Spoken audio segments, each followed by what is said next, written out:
Welcome, everybody. Good morning. Good morning. My name is Joanne Butcher, and I am a business coach for filmmakers. I am currently somewhere in North Florida. And wherever it is that I am, I'm so excited. I put in my Yelp, whatever, I put in restaurants, and it said that there was a roti shop 6 miles up the road. Now, if you're not Trinidadian, you don't know what a roti shop is, but I was so excited. I'm like, I am home. I am home and I can get to eat roti. So I ran over there, got a curry chicken and roti, and I brought it home. I'm so excited. And Sara Elizabeth Timmins today, who you're going to meet and get to know, she is on a boat. I love the window behind you. She's on a boat in South Carolina somewhere, so we're going to have to find out about that as well. And the Filmmaker's Life interview series is basically a series that I do of interviews with filmmakers so that we can learn about how to put a career together. And I think that one of the things that I see is that filmmakers think that there's some kind of path that's the path. There's no such thing. So every single guest we've ever had, you know, it's always amazing when we find out how they put their career together, because it doesn't look like anybody else's career, you know. So I look forward to getting to know you, Sara Elizabeth. So my first question that I always like to ask is, when did you first know that you were a filmmaker? Okay, so I thought that I would always be in front of the camera. So I was down that path of go to New York or go to LA after I got like a normal degree to appease my parents and like have a backup plan. But it was not until, I wish I could say that it was a dream, but there was a film right after I graduated from college in Cincinnati, Ohio, with Linda Carter, Wonder Woman. And it was coming to town, and I saw it as an opportunity I wanted to audition for it, and I met the filmmakers. And so I just started volunteering all of my time to help them out with the intention that hopefully I could gain a role or have a chance to audition and go from there. And now, if you back up, in school, even though I always studied theater, I was always doing dance and community theater. I was president of the school. I was editor of the yearbook. I did PR and marketing for, the theater, speech, and debate. And so I was natural leader. And like growing up, my dad is the one that one time he was like, you really should consider, instead of acting, being a director. And of course, like, Dad, you're dousing my dreams. Are you saying I'm not good enough? Like, I was like, no way. I'm not. I mean, this is an ultimate insult. But, fast forward, I can, look back in hindsight and say, well, what my dad saw was, you love theater, you love film, you love this industry, you're a storyteller, but you're good at organization and you're passionate and you're driven, and like, that might be a better route. So I just want to ask you about your fabulous father here. Yeah. Who the talent spotter, it's just so great that you had that reaction, because a lot of times I speak to filmmakers and it's very clear to me that they're producers. Yeah. But they think that they're something else, and they can be those other things as well. There's no reason to, but it's just a very interesting thing that it's so easy to see in somebody else what their skills and their talents are, but you were, it's like my mother said to me, oh, you should be a journalist. And I said, you have to be a good writer to do that. Yeah.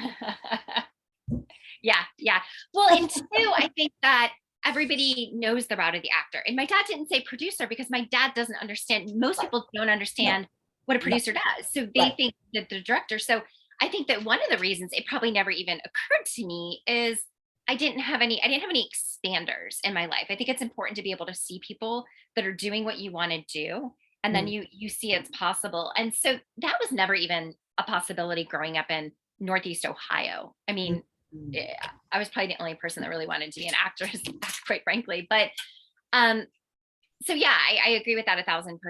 And, my father, who now has many transportation credits to his name on IMDb because my parents Oh, have gotten roped in, which I could tell you about that, but I've gotten roped in quite a bit. Um, but yeah, so back to that,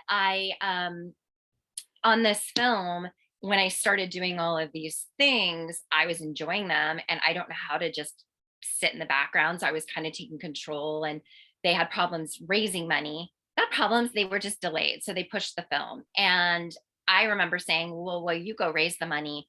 I see all these things in your budget that we can get for free. Let's like pare down, let me work on that. So because I didn't go to film school, I didn't have any other I wasn't conditioned to do it a certain way.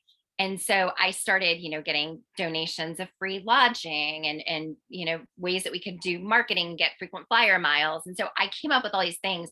And then one day, one of our producers went to go work on Seabiscuit when this movie pushed, which oh was yes. close by. And then the other two called me into a room and said, look, Sarah, we know you've never done this before, but we feel you're 1000% capable. And what would it take for you to quit your full-time job and come produce this film with us? And that was probably when I caught the bug and for the first time ever really thought about producing. That was So a long way there. you still at that point really still didn't understand what a producer was. Is that right? Would you say? Yeah.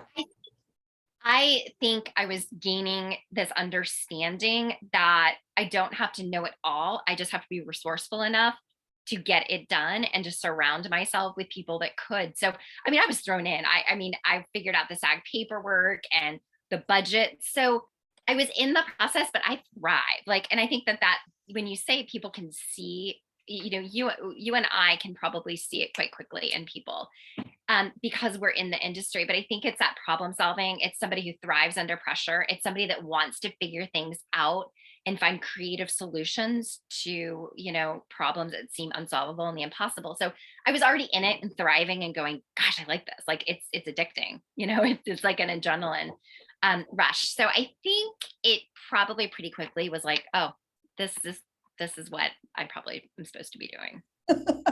I love it. And I love the examples that you gave about looking at the budget and saying, but wait a minute, why are we paying for this? To me, that's just the quintessential producer, because well, and they were trying to raise the money, and it's like, well, okay, why don't we just figure out how to make this happen with what we have? So right. And I think of my definition of a producer is somebody who brings resources to the table. What's your definition of a producer? ooh, oh, I don't know if I've ever been asked that. I think it's essentially a producer is a leader. They are, yeah, because a good leader is able to delegate and surround themselves and put together a team that does what they do best. And I think that that's probably the greatest role that I have as a producer is simply to lead with a strong vision, all those things that make a good leader. Mm-hmm. Mm-hmm. Interesting. That's a leader. That's a slightly different, but that's correct too. Yeah. The leader, I think of the producer as being the one who has the vision. And I think that's why people think, oh, it's the director. Like your father was like, oh, you should be the director, because they think the director's the one with the vision. And that can be the case. But what I think most filmmakers really don't understand is the producer is the one with the vision. Yeah. And I think a lot of my early films, for sure, they were something that came out of the genesis I was a part of. And then I brought all the pieces together financially, business, creatively to make that happen. But then I've also done projects where it wasn't my vision. But as a producer, I was able to team up with a creative team and take leadership to bring on all of the elements that they need to make their vision a reality. So I do think it is, and I'm thinking through this because I don't know that I've ever had this discussion before. It is still essentially leading with the vision in mind. Like it is your job, whether it's your vision or you've brought onto a project and you're helping someone else bring their vision to fruition. It is making sure that everyone and everything that comes into that project is in line with that vision. Mm. Because the second you hire a crew member or bring in any resource to the team that is not in line, you're starting to break down the integrity of that vision. So I think that's key. Yes, and I think that that's really significant, because a lot of times I see filmmakers who don't have much money in their budget. They are very reluctant to fire people. But I feel as though when somebody doesn't fit, when they're not in alignment, as you're saying, that they have to go. The less money you have, the more they have to go. Yep. Because in order to be able to steer that ship, everybody has to be in alignment. And without that, yeah. And hopefully you've done your work ahead of time to make sure that before you hire people, they are aligned. And a perfect example, and I've used this on many occasions, is, I have line produced. I don't do it I try not to do it anymore, but naturally on every project, I start in that position. So one of our films, I already had hired the majority of the keys, and I met with them all in a coffee shop in the area, sat down with them, and there were some people that were fantastic, and there were some people who had really amazing resumes, but the second I talked to them, I knew they were not in alignment, not only from the vision standpoint, but as a person that we were going to be spending 24/7 with for a long time, and needed to be a team player. So I just very nicely put his resume aside and said thanks, but no thanks, but it did not fill the position. And I mean, his resume was amazing. And then I hired a line producer as we got closer and handed over everything that I did. And he was finishing up the hires. And I got the call sheet, and this individual's name was on the call sheet. I thought, oh no. Okay. I could see why he'd hire him. Amazing resume.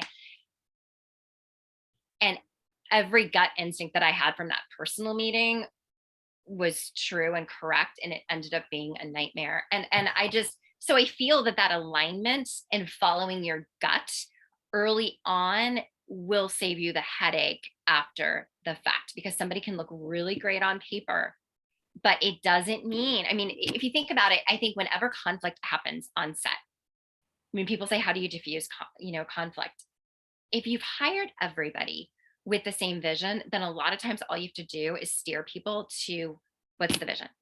And that answers the question. That answers which way we go. Do we go with A? Do we go with B? Do we make this shift or that shift? Usually. And then everyone can go, okay, we all agree to that. We see it. Let's go on. If people don't have the same vision, then it could be a nightmare. Yeah, that's very interesting.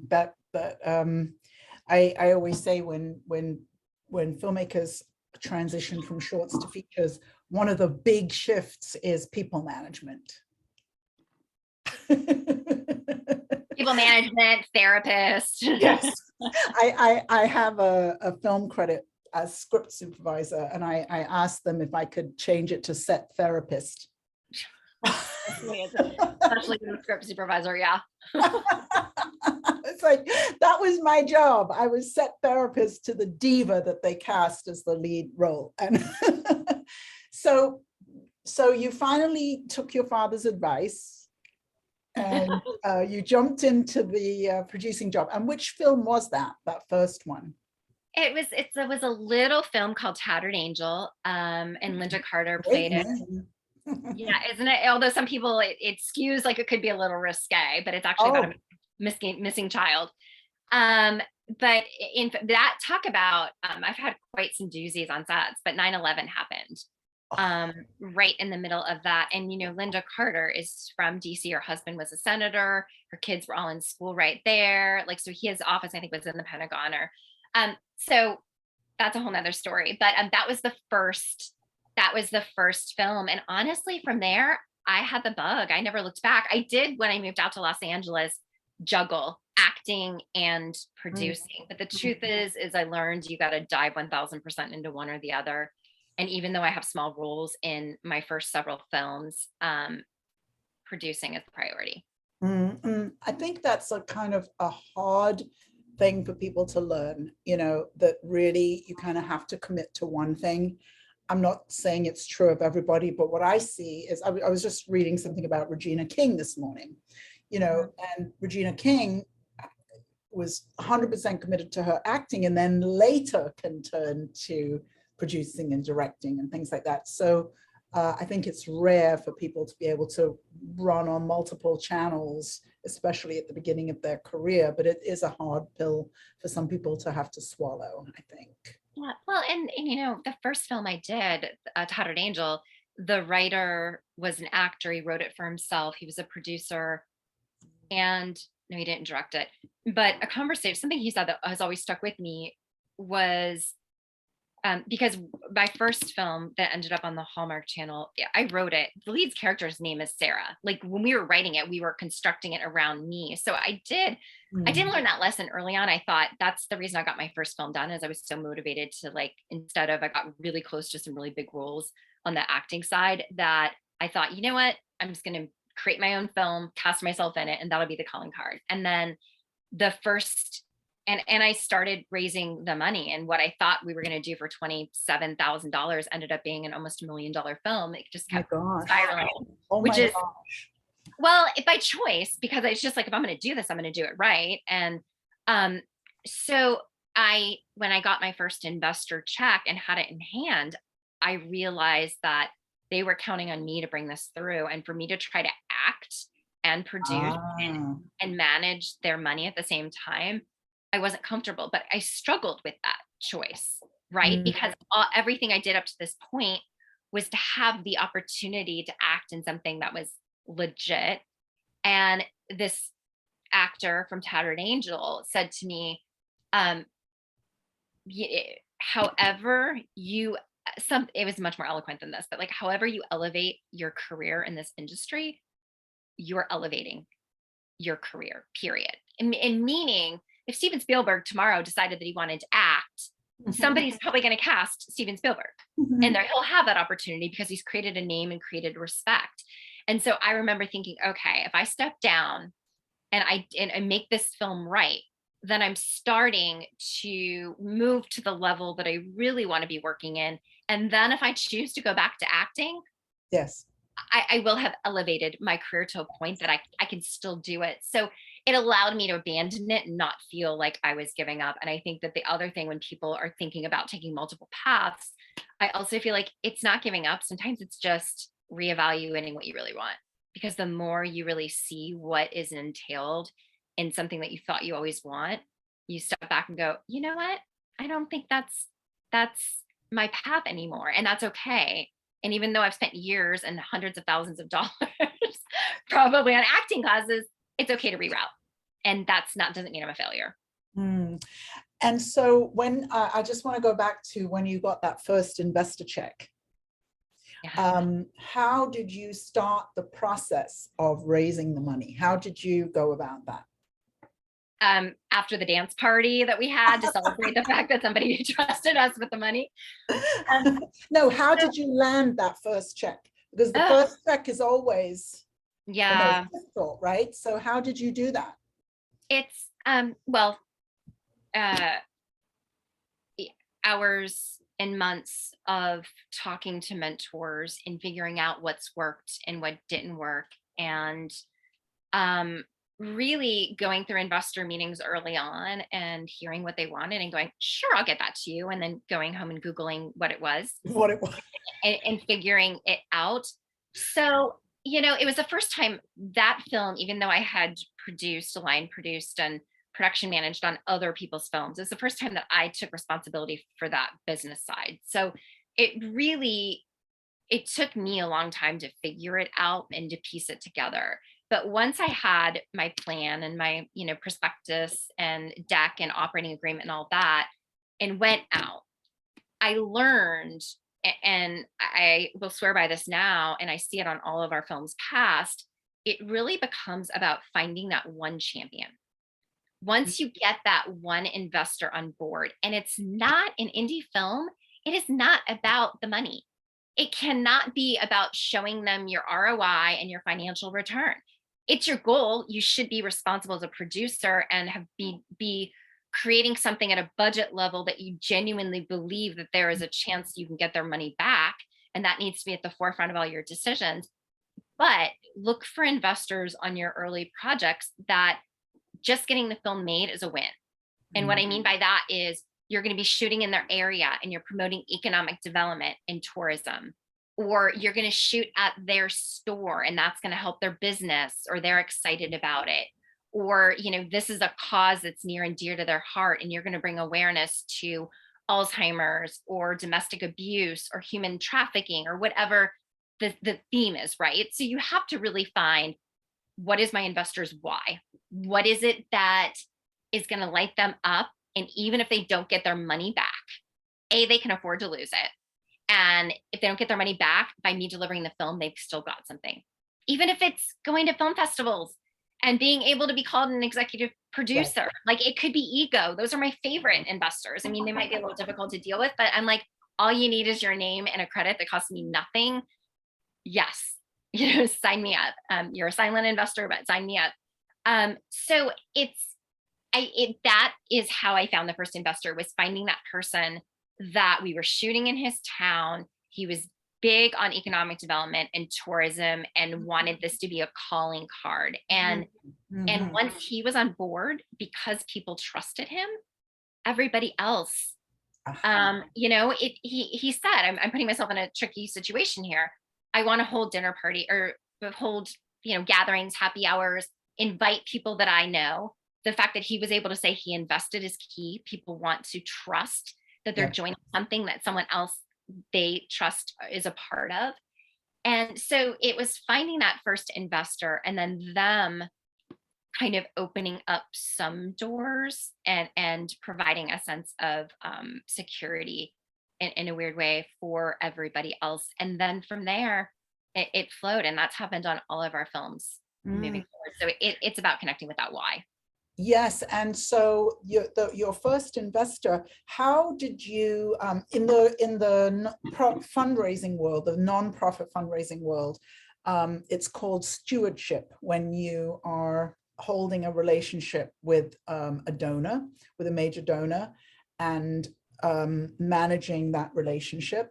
How do you steward a relationship with a donor? With an investor like that, once they're the first person in and they're going to open doors if they continue to trust that you're doing what they want to do? What are the things you do to manage that relationship? Once they've committed? I over communicate with my investors. I believe on that film, I would send out like little newsletter updates all the time. I allowed them to be a part of the process when I could.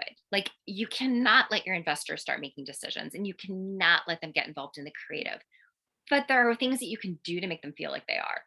Like, and this is further in the process, but we finished that movie with 6 figures still in the bank. That's how much I held on to the money, even though we had it. Wow. And so we had a decision at the end.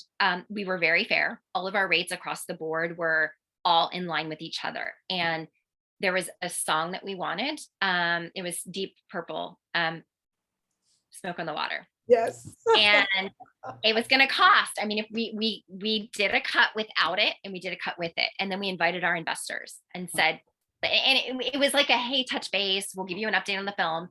We're in post. We showed them some clips just to keep them excited. And we allowed them to make that decision. This is going to cost more money. This spending is not in line with everything else we've done, but because we saved money, we have the ability to make this and we want you to be a part of that. And of course they said, let's do it. Let's spend it. That's the reason we saved it. But when you let them be a part of decisions that aren't, it's critical, but we knew what they would say. And we did it in a way that they feel like, you've got to make sure they have a sense of ownership, I guess is what I'm trying to say. Yes. That they're a part of it. So if you keep them updated and you allow them to be a part of it in the ways that they can, and you make them feel special, I think those are the keys to keep them involved. Fantastic. That's a great story. And it's it has them feel, I like the gathering, obviously pre-COVID, the gathering people together so they get to have that experience as well with each other as investors. And it feels like a creative decision, but it's very much a financial decision that they're making there. That was great. And was it after that film then that you moved to LA? I was already in LA. So, okay, I moved to Los Angeles right after Tattered Angel. Didn't know Mm. anybody. Didn't have any money saved. I went. And then, so that was 2008 is when I decided to start my own company. I'd been working for other people, and really I had an aha moment of, why am I spending 800% on other people's projects? They don't care as much as I Mhm. do. And quite Mhm. frankly, they're projects that I wouldn't choose to make. Mm. And there's no female. I mean, I saw firsthand, and this was 20 years ago or so. I saw firsthand there were no women behind the camera at that time. Very few. I was one of the few female on set, unless it was hair and makeup and wardrobe. And so I saw that disconnect. And I also was seeing all these roles where all the women were victims or objects. And I wanted to do something about it. So it was just this moment where I said, I'm going to start my own company, and I'm going to create films that I want to make. Why should I not be leading the boat now? So that was like 2008 that I started Life Out Loud Films. And um, Lake Effects was our first film, that kind of developed actually at a wrap party for a short film. And I was like, I'm going to do it. And then the people there were like, let's do it. And you get excited because you're at a wrap party, and, you're on that high of getting off a film and you don't want to let it go. So it's like, what's next, And then you may have had a drink or so. And you're like, let's do it. And so that started Lake Effects. And so I was still in LA and had no plans of leaving Los Angeles. But then I bought a one-way ticket to Virginia. So my parents had moved to Virginia, and I was there, and all the triggers. It's gorgeous. We could use my parents' house. Their neighbors have boats. Like, the production value that I could get for free, the producer brain's going, okay, all this works. And so you'll act in it, and your friend, who's also going to help produce, will act in it. So it has to be about two girls. And let me find a writer, and let's pitch the story. I want it to be feel good. So let's talk a little bit about my story. And it evolved from there. And so I was still living in LA. We did a trip back to visit. And then I bought a one-way ticket to go back to raise money, and had a bunch of meetings set up. And I bought a one-way ticket because I thought, I don't know if it's going to be 3 weeks or 4 weeks. 4 months later, I'm still paying rent in Los Angeles and at my parents' house, and talking to investors. And I realized, if I'm going to do this isn't a 3 or I naively thought this, and a lot of filmmakers that I work with have this notion that's incorrect. Like, oh, wait, I'm gonna start raising money. So, okay, I'll be done in like a month, or once I'm out there, it'll be quick. And I was like, no, because it's not just about raising money. I need to plant myself in this community, and it's going to take time for people to trust me and to show them that I'm here and I care about more than just the film.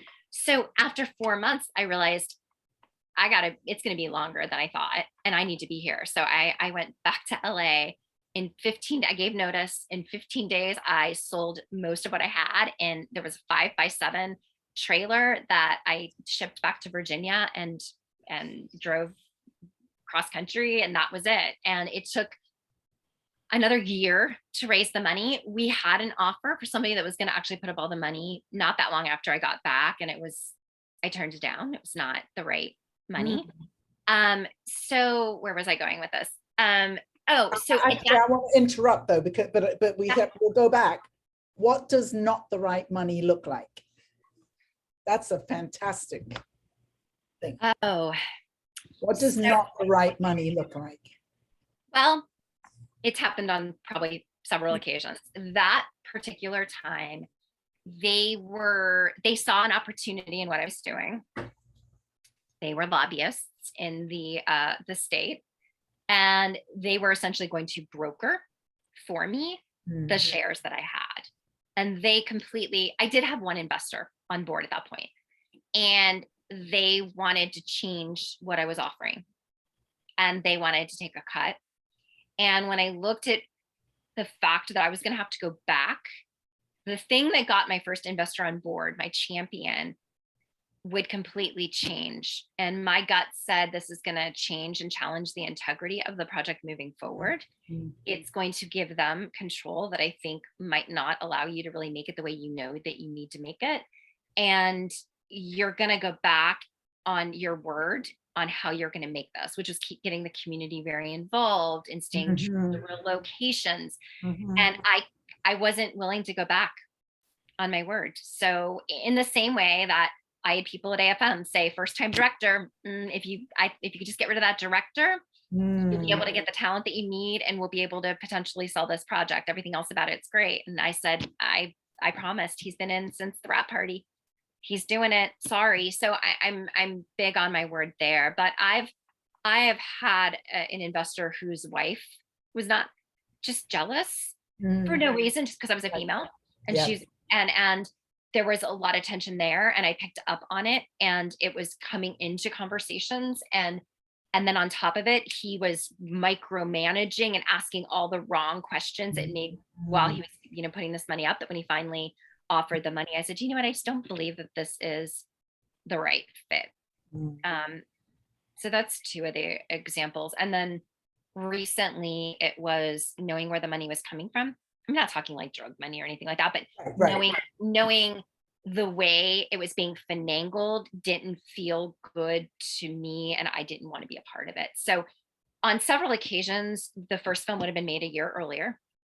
And I waited, and I'm glad I did. And in the most recent circumstance, it's probably 2 years plus has passed on that one. But money, if it's going to be a hassle, it's going to compromise the vision and the integrity. You're a leader. You got to make those choices, and it's an indie film, so you got to be very careful. Yeah, I thought those were some awesome stories, because I think that often people feel desperate. So, but there is such thing as the wrong money, and the wrong money is just, it's the same as you were talking earlier about having alignment. Everybody on the team has to be in alignment. So that's crew, that's cast, that's investors. There has to be alignment. I will say, just in general in life, and I believe in this, and I've seen it play out time and time again. It's the desperation doesn't work. It will shut you down and your project down quicker than almost anything. You have to understand that when you stand by what you're going to do and what feels good and what your gut is telling you to do, other doors will open, and they will be better doors that will be in alignment. I do believe that we all vibrate at a certain frequency, and that we need to, if we say we're going to make something in a certain way, or, we only want to work with people that have that vision, don't compromise and let someone in because they're going to bring the money.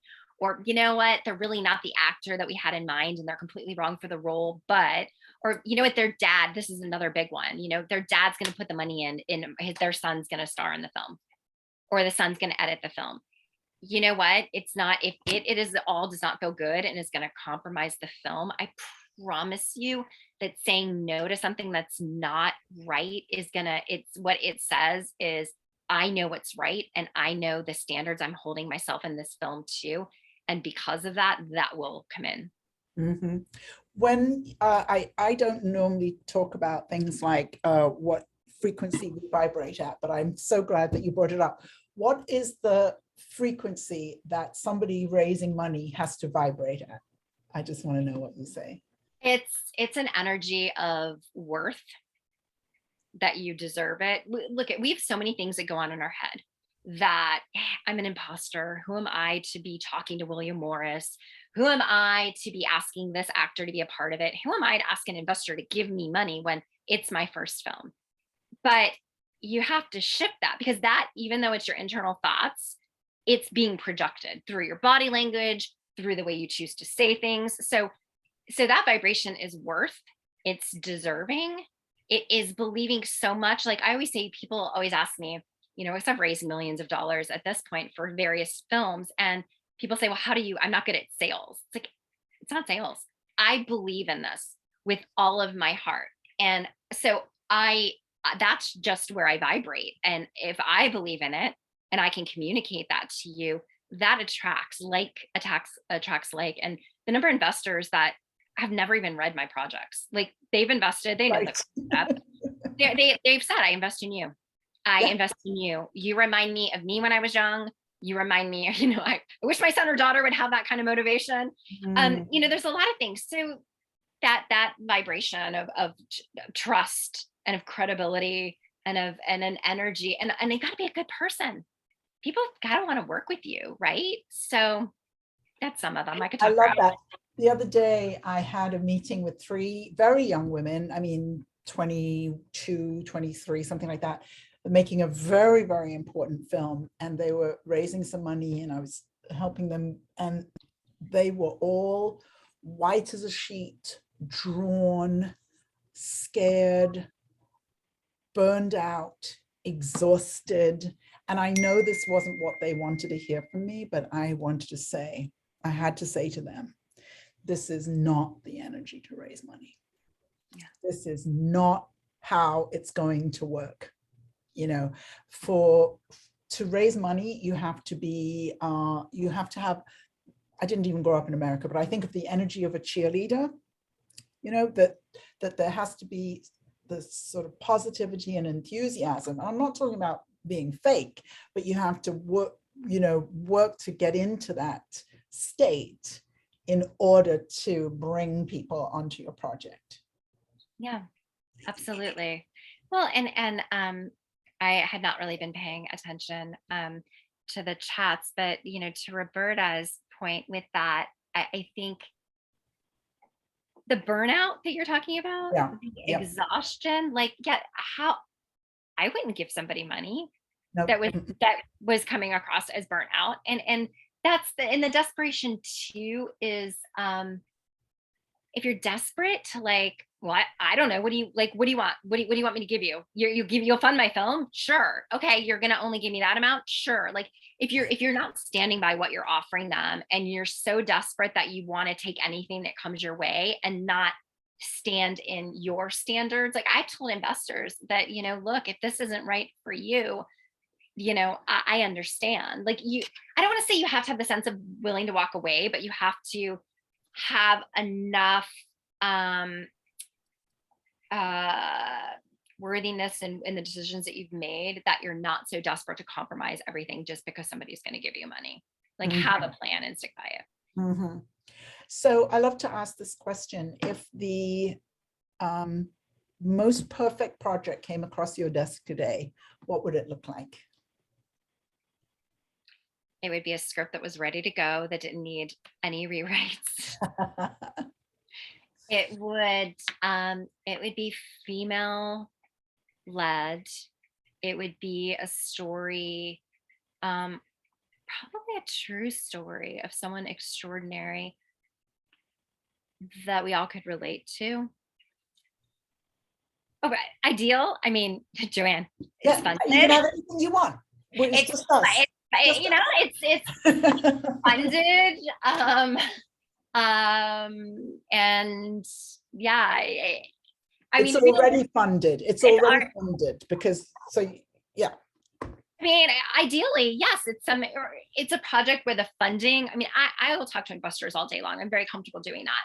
But ideally, if I'm going to be semi-realistic here, it would be a project that, is in line with my company, which is really inspiring stories to spark conversation, that spark action, that spark change. Female led, or I'm doing a football film right now. So while it's not what you would think female led, we found the female story that I don't think would have been found if that was not part of my mandate. And it's an all female development team. So there's different ways. I still love working with men, you guys. So don't think it's all just female, but it would be female led. It would have that mandate of being inspiring. It would have a really strong script that really captured you, and that however it was brought to me, even if the money is not right there, the sources to money are obvious, and it's just a matter of pitching them. And can you say a little bit more about the sources to money are obvious? I know what you mean, but would you explain that a little bit? Yeah, well, maybe the football film is a good example, because I could see why a football film, the sources to money seem pretty obvious. Yeah, I think, I've had filmmakers come to me and say, I can't, I know all these people that have money. Like I have people that have said that they want to invest. But that's not what I do. I just want to get my script sold or get my film out there. So in that case, it's more appealing for me to go, okay, I can talk to investors. If you already have the investors teed up because they believe in you or your project, then that is that's a real obvious, like the money's there. We just need you to talk to them and do and, you know, pitch. Then, you know, there's always an obvious route to money. It's whether or not you have the connections. Our football film. So it is orphan boys in the 1920s that played football barefoot, and they went undefeated and unscored upon for 8 years. So all of my films, we go into a community and create allow them to have ownership. As a result, we usually get free strategy. What a great strategy that is. It's worked because they have ownership. So now I get my lodging for free. I can use vacations for free. You know, catering, that's a whole nother story, but you can get it for free if you want. So that's part of my strategy, right? So therein lies investors that have an interest, right? This story is a true story. So now people that were a part of, some of our investors were the Shoeless Wonders or relatives of the Shoeless Wonders, or people where this story is in their hometown and they want it told. Now, the other thing I've vowed to this community and to a bigger community is we're going to use this film to promote the positive life skills learned through team sports and the awareness for adoption and foster care. So now I went and I partnered with USA Football and Pop Warner and the Pro Football Hall of Fame. I connected with the NFL because they all have a vested interest in the skills learned through sports and a story that's hopeful about these young boys. They already have my audience. So I don't need, I mean, they are a direct route if they're a partner for me to get to my audience.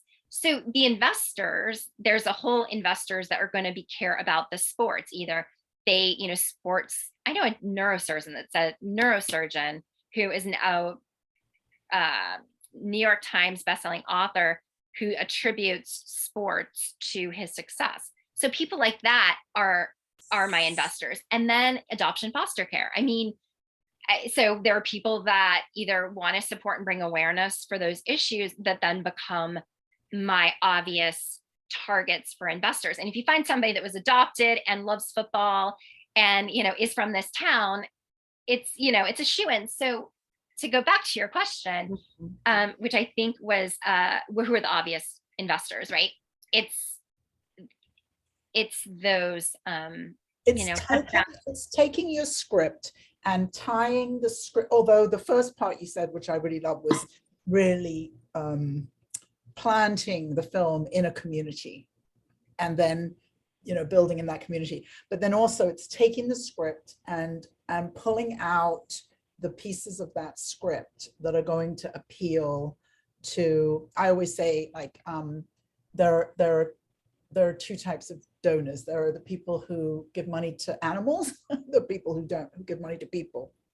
Right. So if you can sort of pull out the pieces that are going to attract either the people who give money to animals or the people who give money to people, then, and sort of start to hone that and be more specific about that, then I think you can do that with pretty much every script.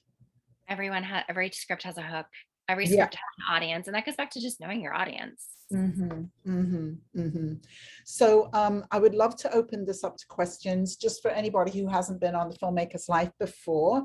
I like it if you could just raise your hands on video. I think that's the hotel wondering. Let me just raise your hands. Lexi, can you? Yeah, does anyone have a question for Sara Elizabeth?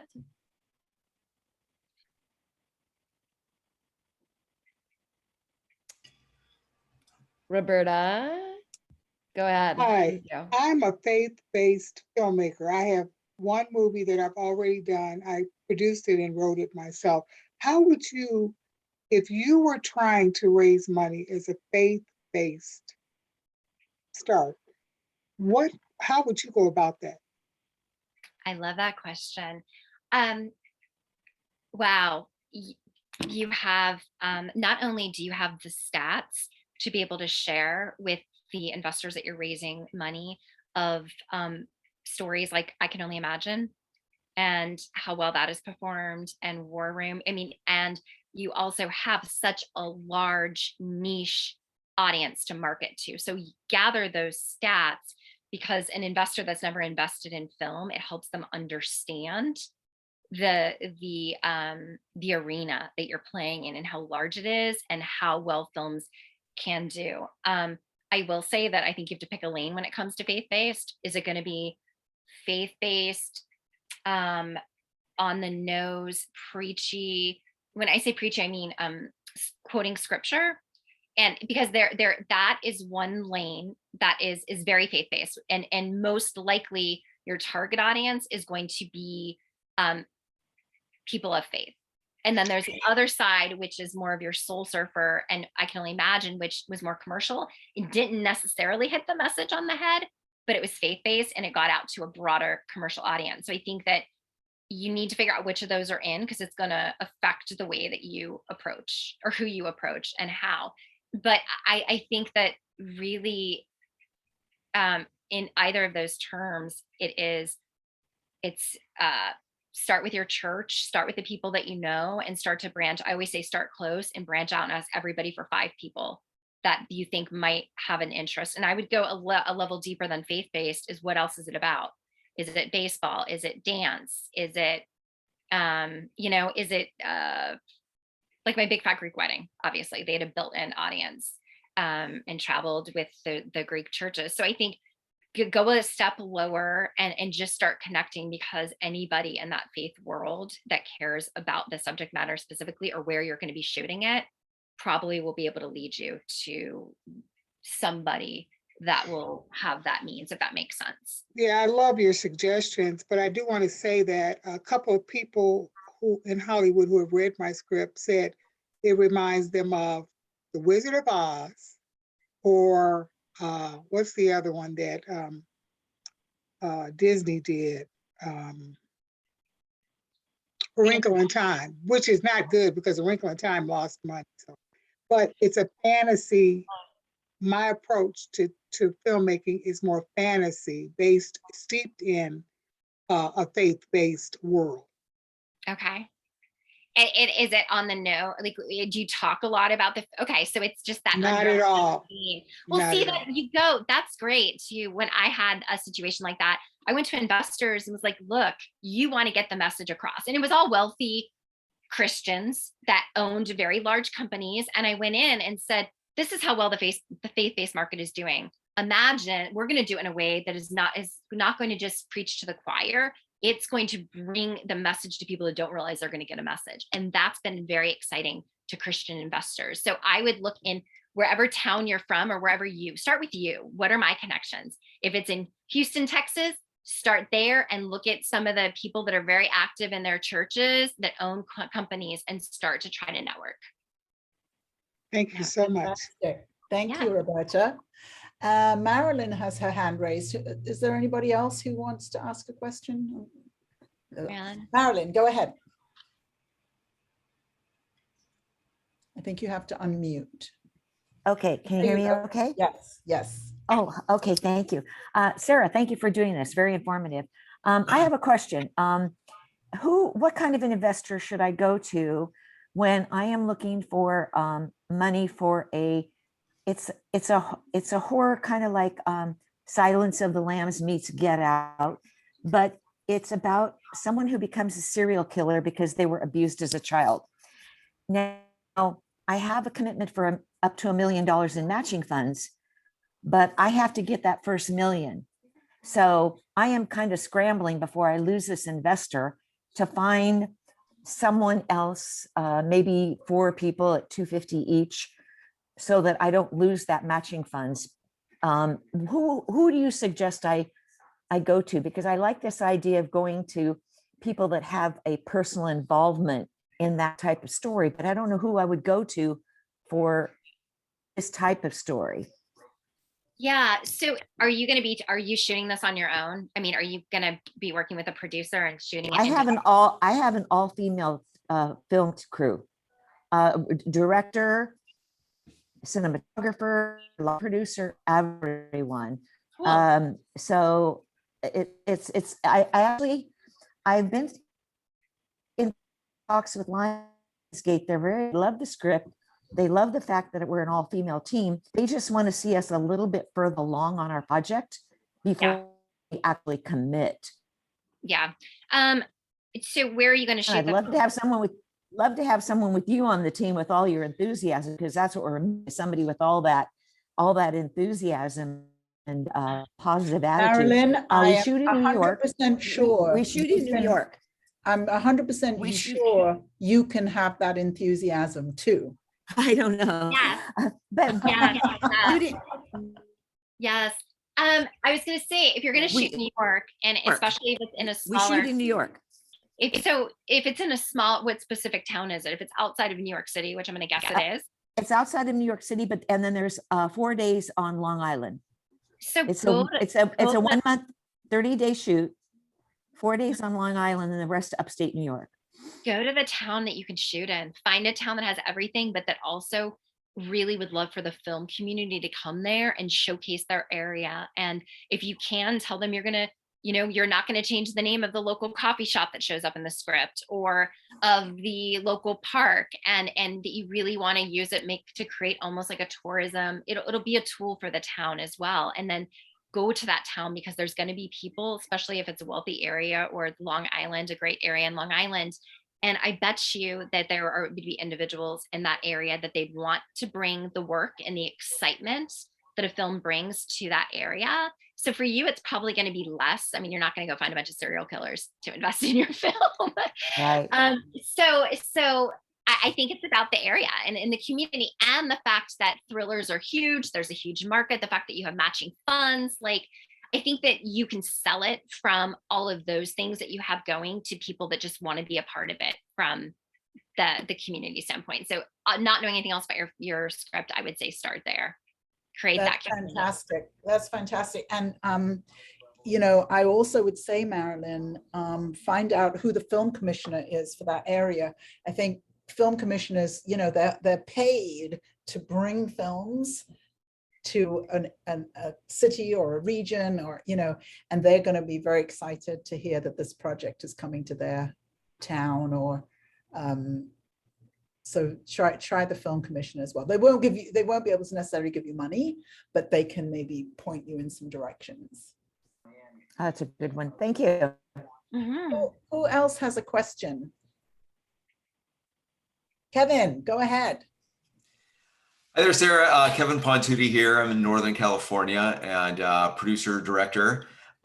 Thanks so much for talking. This has just been wonderful to listen to. I just had this kind of question. We have a couple of projects that were in different stages of development. And have you had any experience pitching multiple projects to investors as a this or that, if they're in the similar genre and really kind of in a similar wheelhouse of projects? I know we've talked a little bit about doing that when we're just networking, having a few that we can talk about, in case one's more of interest than the other. But have you actually any thoughts on doing like literally going in with a couple of decks? Yeah, that's a great question. And I'll tell you some advice that I got that I try not to forget. Is I was pitching at one point over the phone. It was an executive and I knew her, but I pitched several projects. And she said, one of the things you have to avoid is sounding like it's a flash sale.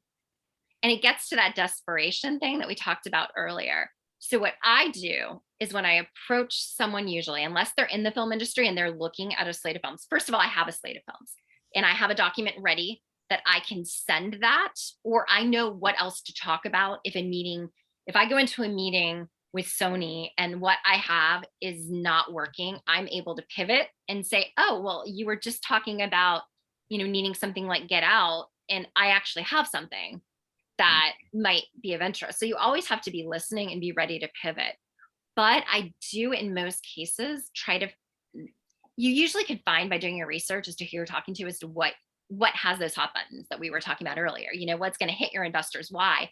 So I go in with that, but then have the others available, but you have to be careful not to sound too desperate, like you're just trying to get anything out that they might be interested in. And when she said that, like, don't make it sound like, it just sounded like a flash sale. I was like, ooh.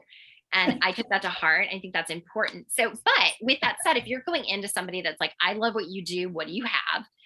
Then still pick the one that you want to give the attention to. And know maybe the next one that you might mention. But after that, I tend to say, you know what? I'll just forward you my instead of pitching it all there and sounding desperate, I'll forward you my slate and go ahead and take a look. And if something jumps out at you after this call, obviously, I love what I've heard. It sounds like you'd be a really great fit for our company. Take a look. Thank you. No, that's great. Super helpful. Yeah, you're welcome. I love the phrase flash sale. I was like, I cringed. I was like, oh no, I did. Because I was like, well, then we have this. Because the truth is like, I have 10 projects going on right now. So Yes. if someone says, what are you doing? You can't share all of them. So it's almost like you need to have your, what do they call it? Your elevator pitch of being able to touch on, I've got one that so-and-so is directing. I've got, a hot YA rom-com. Like, you have to be able to at least within a phrase, like a couple words for each one, know how to say it in a way that you're going to get in the hooks. And then they might say, oh, tell me, I've had people say on many occasions, so tell me more about that one. And then you have the deck ready. And then, yes, you can walk them through it. I think that a lot of times I see filmmakers who have yet to make their first feature start talking about slates. And I often wonder if that's really out of order. I don't mean in the British sense of out of order. I just mean out of the order of things. I think that, and I hear this all the time when I have interviews here. Well, I made my first film, and I made my second film, and I made my and then down the road get to the point where there's a slate. Yeah. Okay. I just actually did a video blog about this, and okay. I believe you always have to be able to answer the question, what's next? But I also say, I never would have made my first film if I didn't focus on that one film. Right. And I know filmmakers that will say, okay, I'm working on these three projects, and they want to work on all of them. And I'm like, no, I'm not going to work on 3 projects with you. Let's focus. You pick one, because your energies, it took everything I had to make that first film, everything. So it's good. And then it took a while. Like, there's this point in my career where I had an adjust. It's like, I kept operating the way I always had. So I did lake effects, and then immediately I went right into Wishy Well, and everything I did was Wishy Well. And then right after that, I went into Coming Through the Rye, and everything was there. And then this aha, and I went, okay, I got lucky that I was able to do these back to back, but that's not sustainable. And I just got into some really good meetings and had nothing, no answer for what else would be next. The second they didn't want my football story, I had nothing. So that was a shift of, okay, no, now that you have something under your belt and you're getting into the rooms, now you need to shift, and now you need a slate. So I think for filmmakers just starting, focus, 1,000%. That is my advice. But have an idea of what would be next, should they want it. I think it's very hard to split your focus and get it done. Until later on in your career, when you'll know. Have you had the experience of going into the room thinking you were pitching one thing and actually something else ended up being what you move forward with? Oh yeah. So we have one of the projects that will probably go next is a YA. It's a novel that I found, and I'm working with the writer on another one. So the other one is already screenplay format. And I was in a meeting and somebody was talking about what they needed, and it was not this film, but she has another book that was a perfect fit. And so I pitched that film, and then I'm like, I've got to get the option to this, but we'll just go with it right now. And I pitched it, and it's what they wanted. And so I had no screenplay. Within 1 month, we got the screenplay written. We did a deck, and that is one of the films. So you always have to be listening. I've heard what people want, and then thought, okay, I'm working with a filmmaker right now that has that.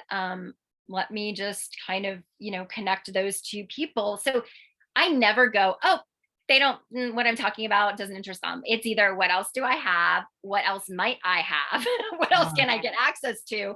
Or who else might have something? And let's just connect the dots. So that you can't be, I think as much as you need to be specific, you need to be open and listen, because usually I have, what might I have? I love that. What might I have? Thank gosh, she was like, I mean, it was a little bit with the agent to get all the option and stuff, but we did it, or shopping agreement, but we did it and got it out, and that might be the next one. So yes, yeah.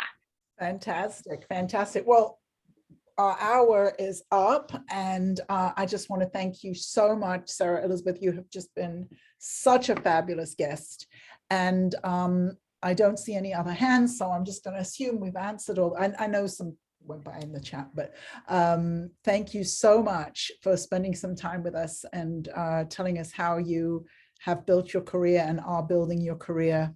And I wish you so much fun on your boat. Oh, thank you. I'm still working. This is not fun. I'm just working remote.